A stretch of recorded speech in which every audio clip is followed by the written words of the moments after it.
크리스천 여류 작가인 도시 세이어가 요즘 시대에 번지고 있는 풍토병과 같은 우리 현대인의 병을 이렇게 얘기했습니다.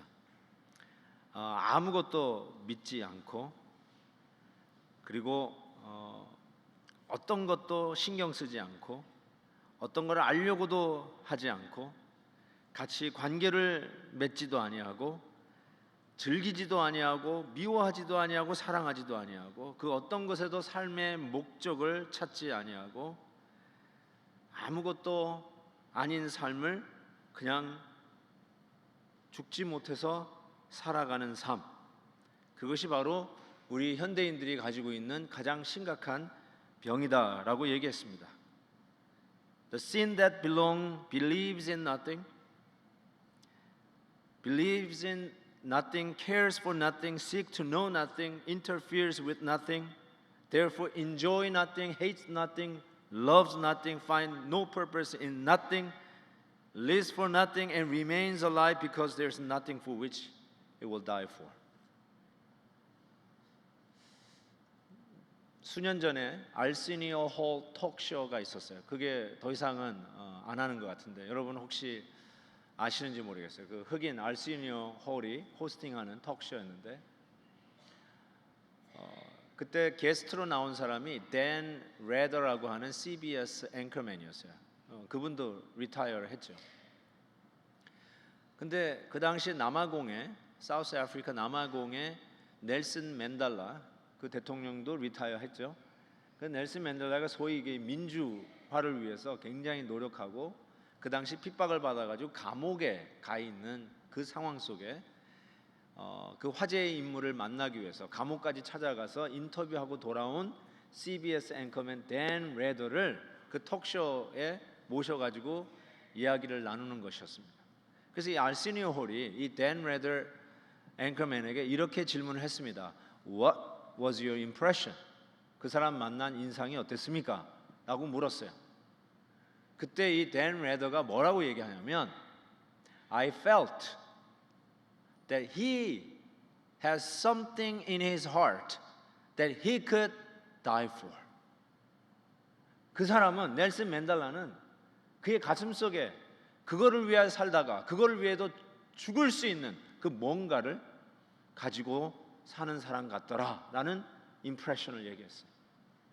와우, something he could die for 하면서 이 알시니 홀이 그 긴 손가락으로 막 이러면서 How about you, Dan? Do you have that? 너는 죽을 수 있는 그것이 있느냐고 물어봤어요. 그때 이 앵커맨이 주저하지도 않고 Yes, I have two things I could die for. 두 가지를 위해서 죽을 수 있는데, 첫째, I could die for my family. 난 가족을 위해서 죽을 수 있고, 둘째, I could die for my country. 우리 조국을 위해서 죽을 수 있다라고 얘기했어요. 나중에 알았지만 이 댄 레더는 네이비 출신이야. 해군 출신이야. 나라에 대한 충성을 맹세하고 군인이 되지 않습니까? 전 그걸 보면서 저에게도 좀 물어봐야 했어요. 나는 그런 게 있는가? 그걸 위해 살다가 그걸 위해 죽어도 여한이 없는 그런 것이 내 가슴에 불타고 있는가? 라는 질문을 던져 보아야만 했습니다. 사랑하는 성도 여러분, Do you have that? 여러분은 갖고 계세요? 이 여러분의 가슴을 불태우는 바로 이것을 위해 살다가 이것을 위해 죽어도 여한이 없는 그거 가지고 있으세요? 실은 오늘 요나 3장은 인류 역사상 전무후무했던 부흥의 역사를 기록해 놨습니다. 영국 웨일즈의 부흥이 있었고, 우리나라에서도 1907년 평양 대부흥이 있었습니다.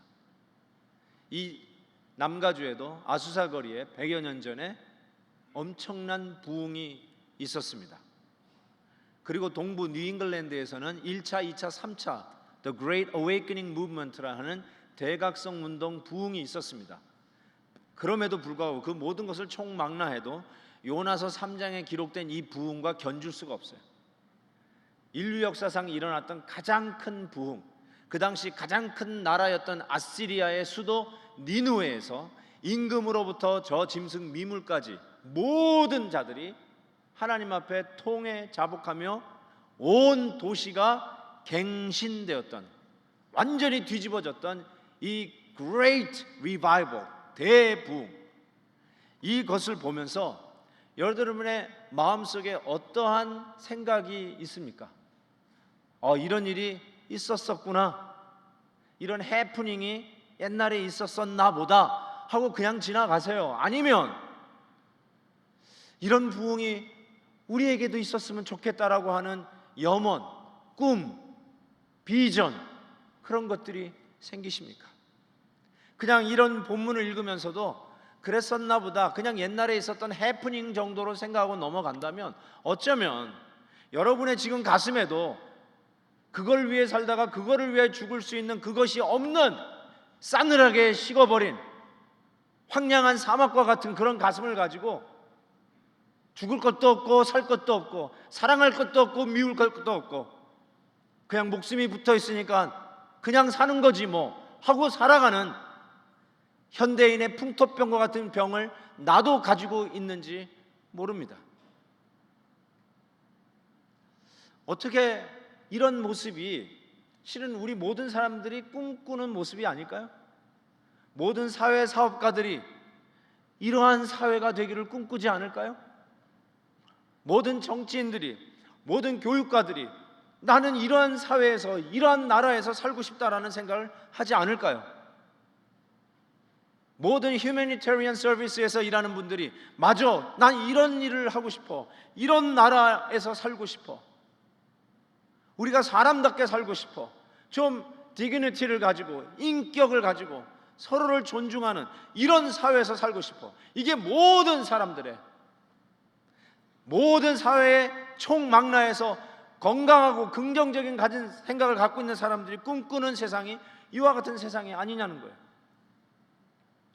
그런데 바로 이러한 세상이 일어났었고, 이러한 세상을 우리가 이 시대에도 꿈꿀 수 있다라면 어떻게 그러한 세상을 우리가 만들 수 있을까?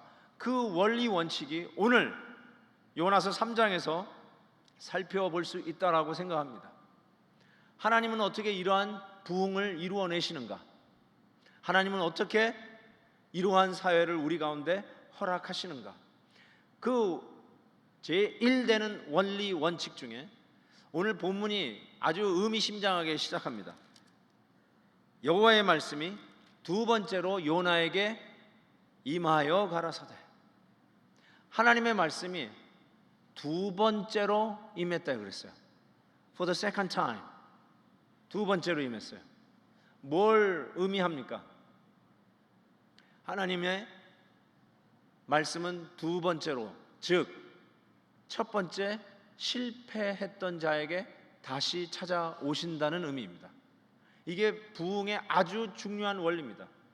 하나님은 이 부흥의 역군으로, 부흥의 주인공들로 우리 하나님이 리크루트 하실 때 second time, 즉 실패자를 찾아오시는 하나님의 부흥 원리로 우리에게 다가오십니다. 여러분, 실패한 자에게 하나님이 찾아오신다는 그 이유가 뭘까 한번 생각해 보세요. 이런 부흥을 이루려면 한 번도 실패한 적이 없고, 대학 입시도 떨어본 적도 없고, 입사 시험도 떨어본 적도 없고, 드라이브 라이센스도 떨어본 적도 없고, 실패라는 걸 모르는 엘리트 중에 엘리트만 골라가지고 이러한 사회를 만들기 위해서 하나님께서 부흥의 역군들로 스카우트 하실 것 같은데, 하나님의 부흥의 원리는 그런 것이 아니었어요.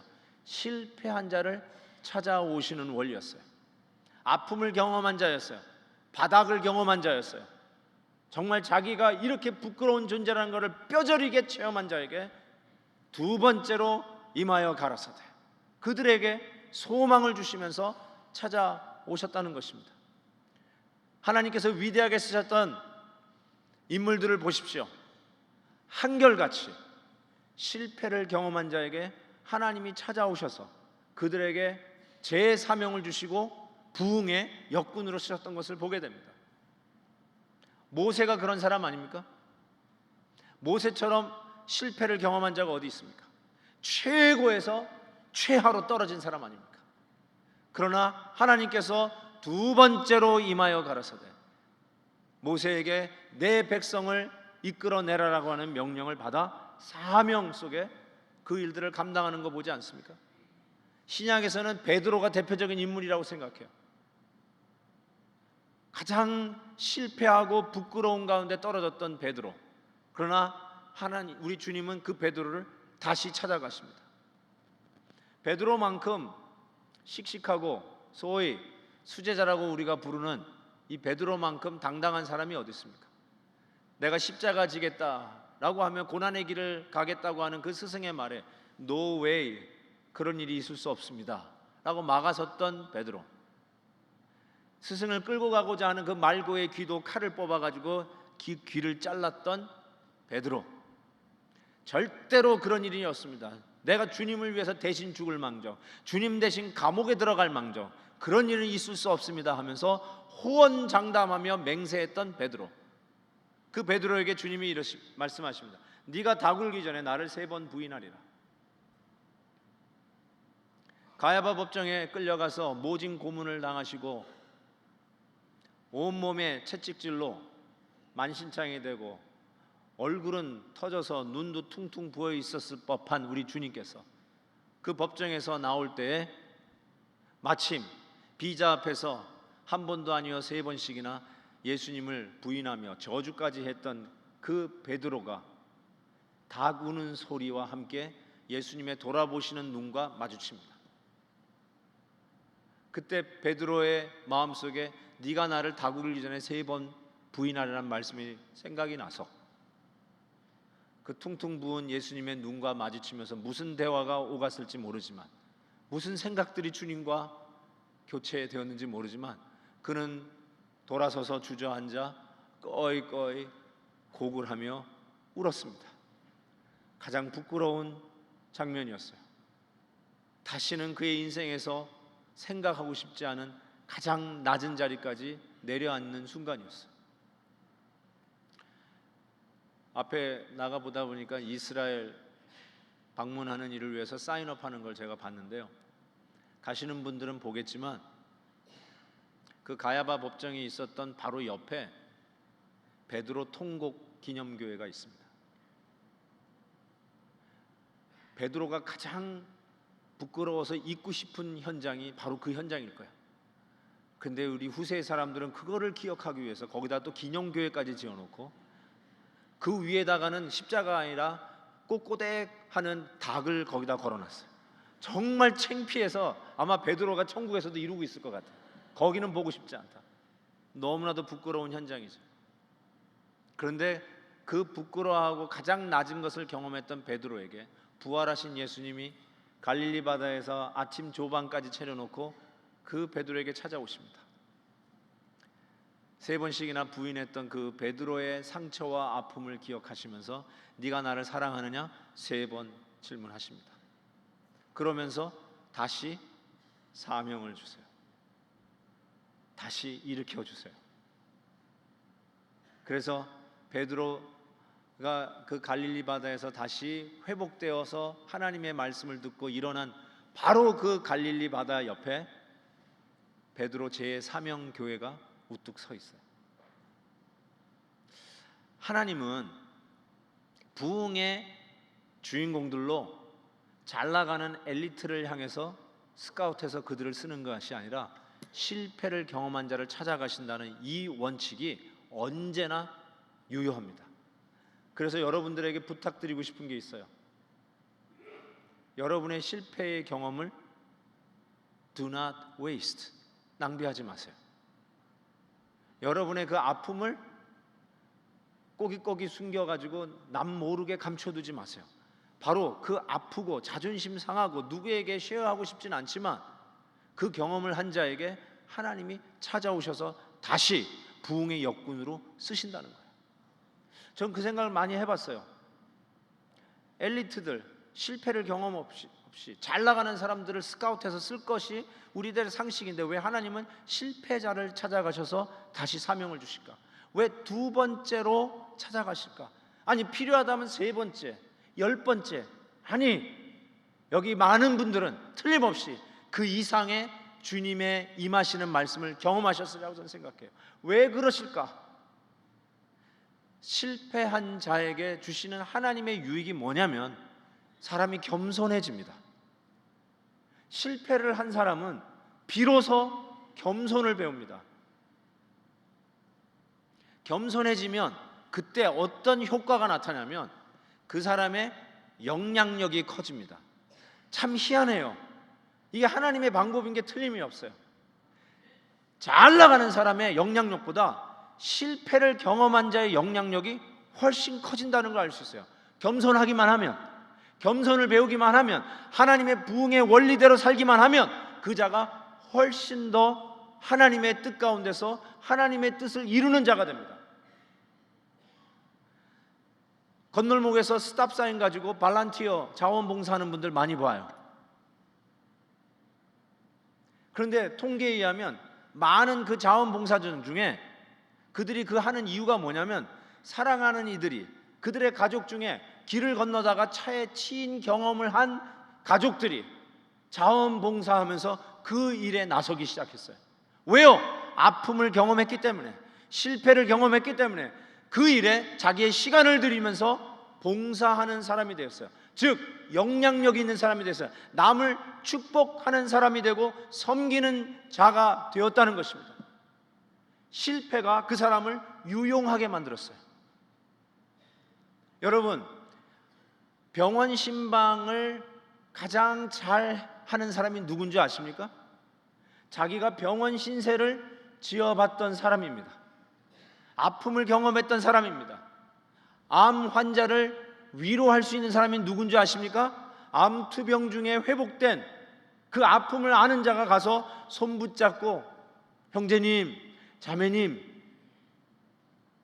I've been through. It's okay. Let's do it together. I'll pray for you. 그러면 힘이 얻는 거예요. 그 한마디로 끝나요.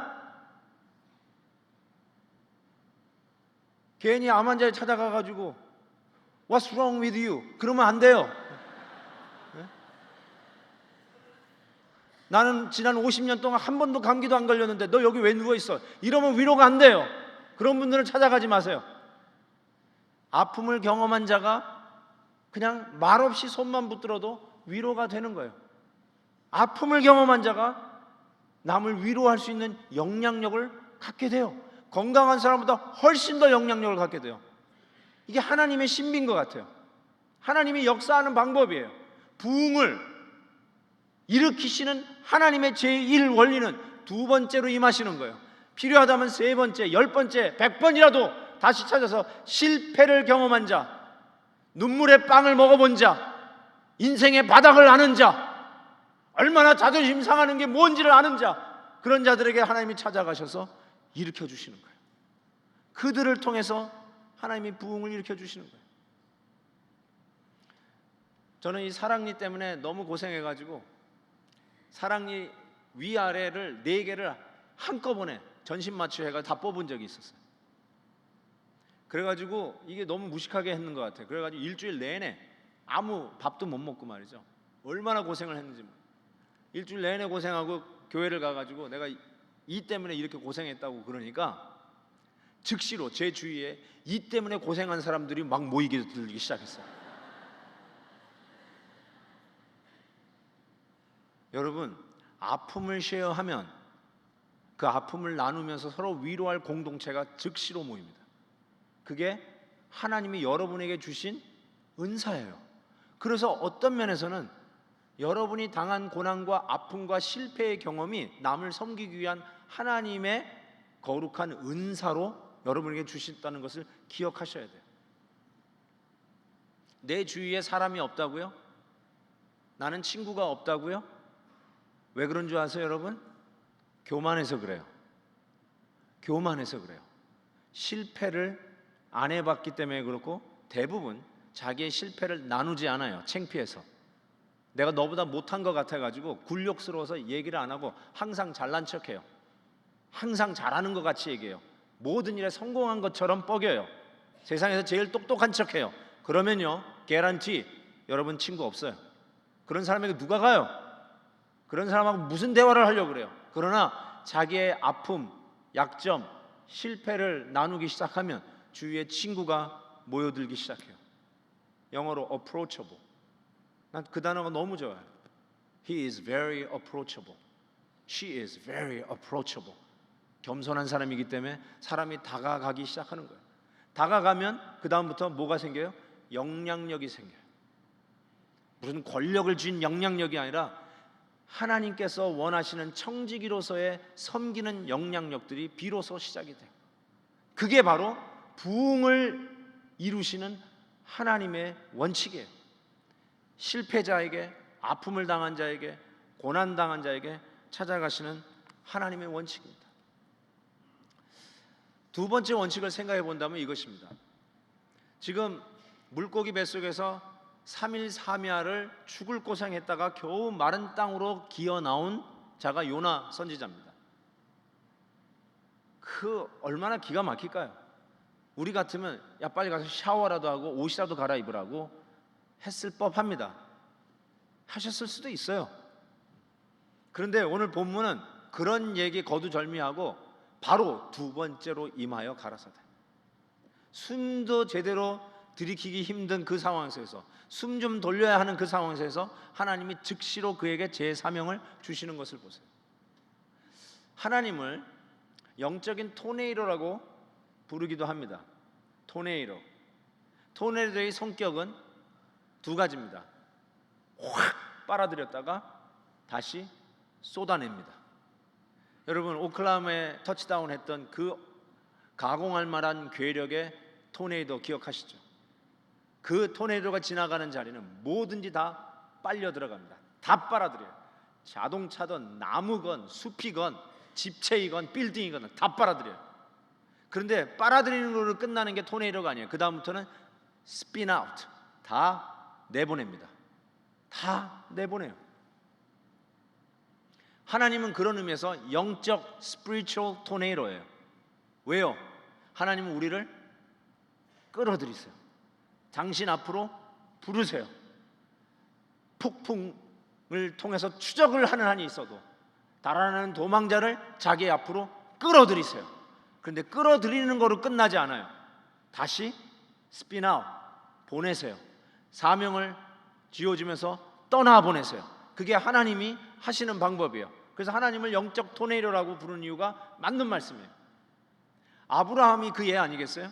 소위 우리가 얘기하는 신앙의 아버지 혹은 복의 근원, 그 아브라함을 갈대아 우르에서 끄집어내시지 않습니까?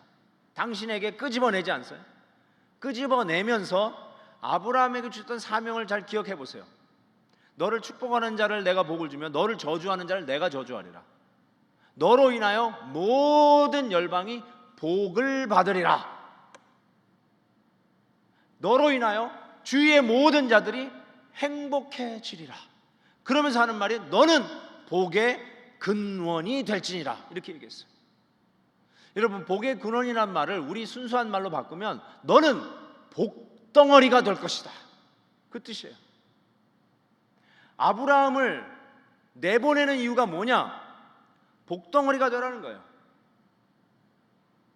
복덩어리라는 말을 우리가 언제 씁니까? 우리 집안에 새 식구가 들어왔어요. 며느리가 들어왔어요. 너무너무 괜찮은 아이가 들어왔어요. 며느리가 들어와서 가정이 밝아졌어요. 며느리가 들어와가지고 가정에 웃음꽃이 피기 시작했어요. 가정에 행복이 싹트기 시작하고 신앙 있는 며느리가 들어와가지고 찬송 소리가 끝나지 아니하고 가정 예배가 회복이 되고 너무너무나 사람들이 즐겁게 됐어요.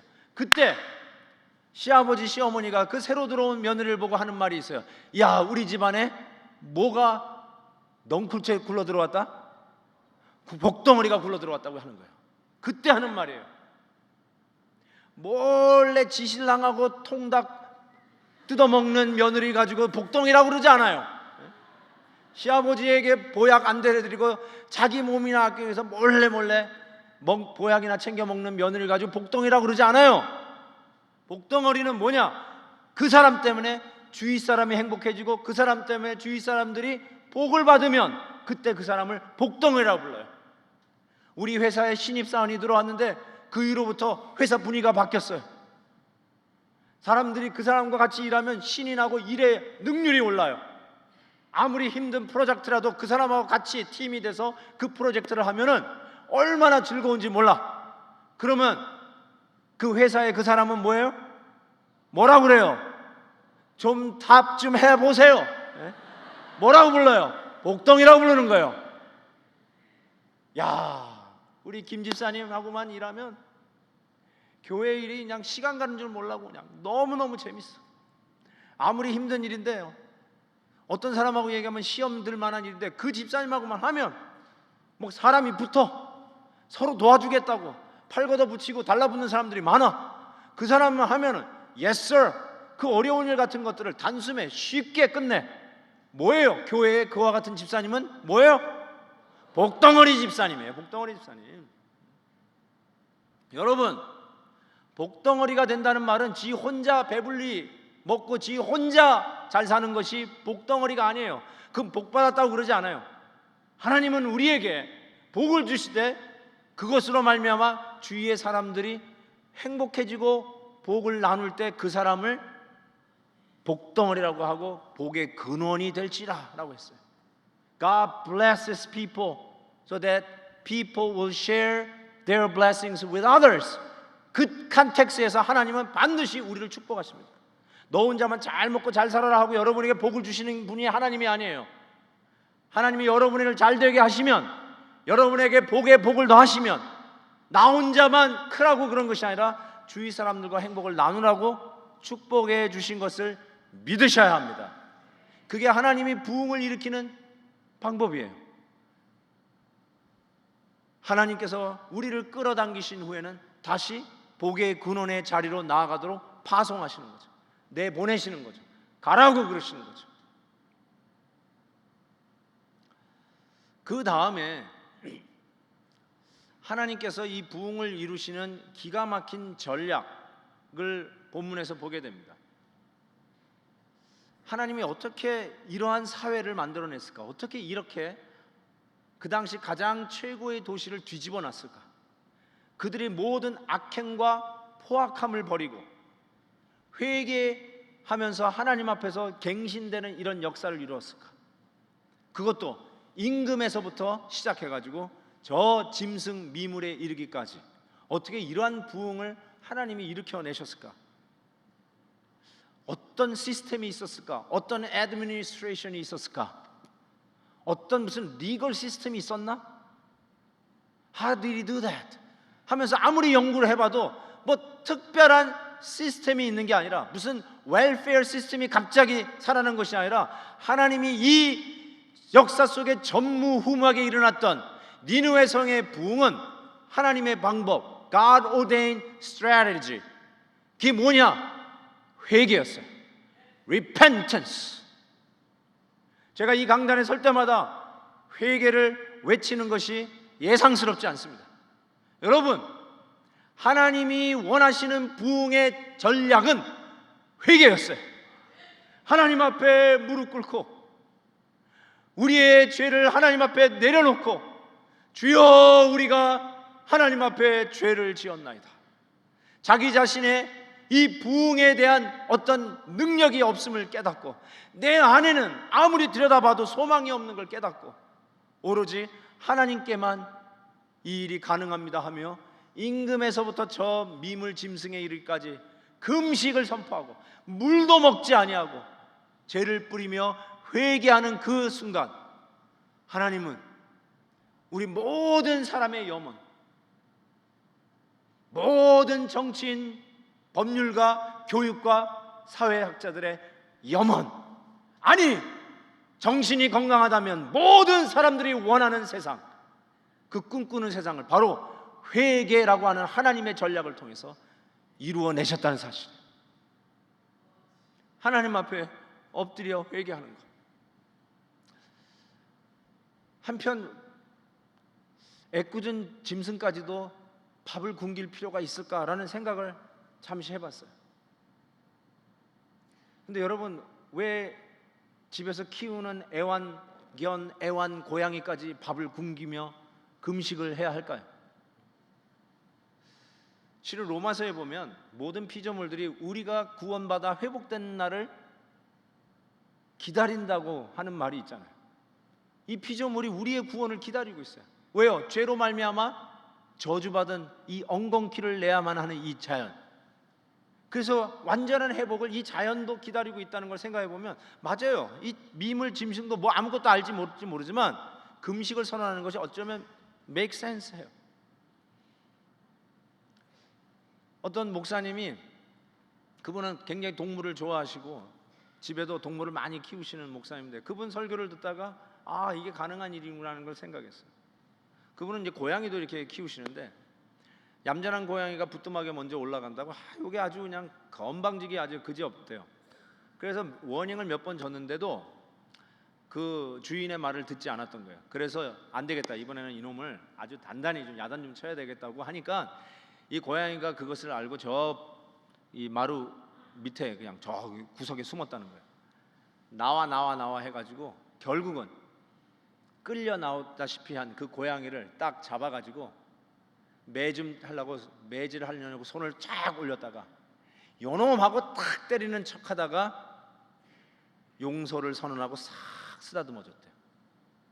그랬더니 이 고양이가 거듭났대요.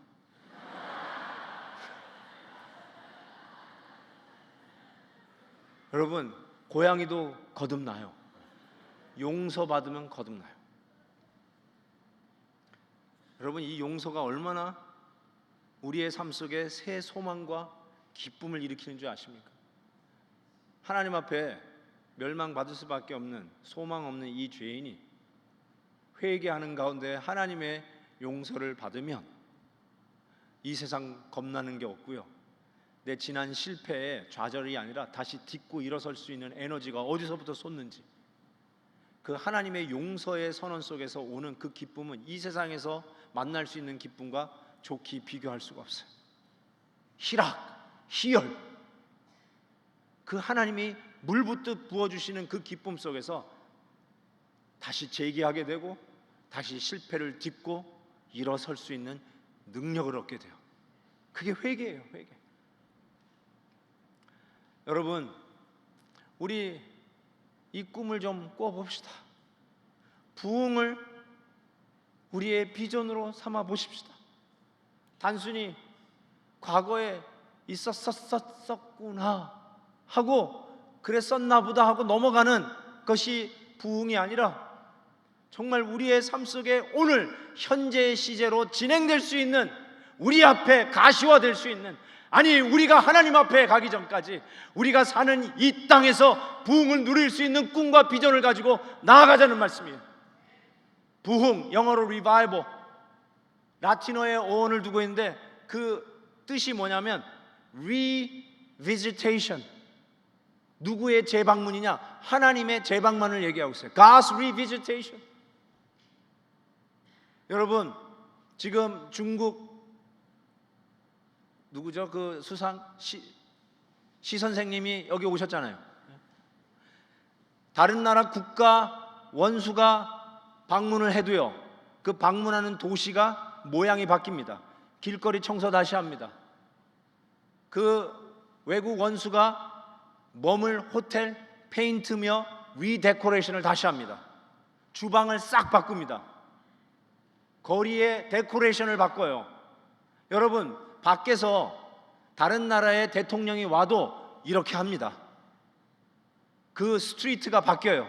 하물며 만왕의 왕 되시고 온 우주 만물을 당신의 말씀으로 창조하시고 오늘도 정확하게 돌리고 계시는 그 하나님께서 우리 가운데 재방문한다면 우리들의 메이크업이, 우리들의 모양이, 우리들의 삶이 달라지지 않겠습니까?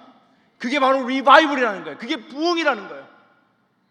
우리 도시가 바뀌는 거예요. 우리 가정이 바뀌는 거예요. 우리 교회가 바뀌는 거예요. 이 나라가 바뀌는 거예요. 하나님의 재방문을 염원하며 꿈꾸며 부흥을 우리가 사모한다면, 그냥 부흥은 옛날 과거 시제가 아니라 우리의 삶 속의 현재 시제로 하나님의 재방문을 맞이할 수 있다는 것입니다. 꿈을 꿔봅시다. 제가 신학교 다닐 때 일인데요. 제가 80년대 후반에 신학교를 다녔습니다. 그때 구약학 교수님이셨는데 강의를 하시다가 이런 얘기를 했던 것이 기억이 나요. 제가 다니던 신학교는 필라델피아에 있었는데 그 교수님이 필라델피아에서의 오심전 전 얘기를 그 수업 시간에 얘기를 해주시더라고요. 그러니까 지금으로 얘기하니까 이제 80년이 돼버렸네요. 신학교 때는 50년 전이었는데. 그러면서 그 50년 전 필라델피아의 도시의 모습을 이야기하면서 주일의 모습을 얘기하는데 그때 이렇게 전철이 있었어요. 지금도 이렇게 몇 개는 기념으로 전철을 필라델피아 다운타운에 남겨두고 있는 것 같은데 전철로 막 대중교통이 움직일 텐데 모든 사람들이 주일가는 정장을 다 입고 손에는 성경 찬송 다 들고 길거리에 나와 있는 사람들은 100% 다 교회 가는 사람이었대요. 그리고 전철에 올라타면 한쪽 끝에서 찬송을 부른대요. Amazing Grace. 그러면 그 전철에 탄 모든 사람들이 전부 다 그 찬송을 부르면서 교회를 갔대요. 그게 50년 전 필라델피아의 모습이었다고 하면서 요즘은 어떻게 변했느냐 하면서 얘기하시는데 눈물이 나더라고요. 부흥이 왜 과거 시제만 돼야 될까? 왜 우리 사는 현재 시대의 진행형은 될 수 없을까? 저는 꿈꿔봅니다. 주일날 405가 막히고 55번이 미어 터지는 것을 꿈꿔봅니다. 왜 이럴까? 전부 다 교회 가느라고 트래픽이 생겼어요. 저는 꿈꿔봅니다. 모든 악행이 떨어져 나가고 경찰관들이 할 일이 없어가지고 휘파람만 불고 다니고 술집이 연대가 없고 자녀들이 주 안에서 부모에게 순종하며 우리의 다음 세대들도 하나님을 섬기기를 즐거워하여 우리 시대보다 우리 다음 세대가 더 소망이 있고 우리 코리안 아메리칸들이 메인라인에 들어가 이 주류 사회를 이끌어가는 제2의 청교도와 같이 이 땅에 소망을 심는 바로 그 부흥을 기대합니다. 여러분, 단순한 이상형 유토피아를 꿈꾸는 것이 아니라 우리 하나님께서 전무후무한 부흥을 역사선생에 이루어 놓으셨던 이 요나 3장의 기록을 통해서 다시 한번 우리의 황량한 가슴에 우리 하나님이 심어놓은 비전으로 활활 타오르기를 바랍니다. 두 번째, 임하여 가라사대. 실패하고 낭망하고 우리에겐 소망이 없나 보다. 이민자에게 무슨 할 일이 있다고, 우리에게 로마들이 어디에 있다고. 그렇지만 실패하고 눈물의 빵을 먹고 바닥을 경험했던 우리들에게 우리 하나님께서 다시 찾아오셔서 실패를 남을 섬길 수 있는 영향력으로 바꾸시고 우리의 아픔을 남을 섬길 수 있는 청지기로 바꾸시고 하나님을 믿는 거룩한 공동체로 이 땅에 소망으로 심어서 지금보다 내일이 더 낫고 지금보다 우리의 다음 세대가 더 흥왕할 것을 기대하는 이 부흥을 사모하며 나가는 하나님의 신실한 백성들 되시기를 만왕의 왕 되신 우리 주님의 이름으로 축원해 드립니다. 기도하겠습니다. 사랑의 하나님 아버지, 이 부흥을 우리가 꿈꿉니다. 하나님, 내 안에 이런 일이 어떻게 있을 수 있을까 스스로 회의하며 자승자박하던 우리들의 모습 속에서 두 번째로 임하여 가라사대 실패자에게, 아픔을 당한 자에게 다시 찾아와 소망을 주시는 우리 하나님의 말씀을 붙들고 일어섭니다. 하나님, 이 가슴에 다시 부흥을 염원하는 꿈을 심습니다. 주여, 당신의 능력으로, 당신의 전략으로, 하나님 앞에 어찌할 바 몰라 회개하는 하나님의 전략으로 이 부흥을 이루어 주시옵소서. 우리의 가정에, 우리의 커뮤니티에, 우리 교회의 이 나라에 우리의 하나님의 재방문을 사모하며 진정한 부흥이 일어나기를 사모합니다. 주여, 이루어 주시옵소서. 예수 그리스도의 이름으로 기도하옵나이다. 아멘.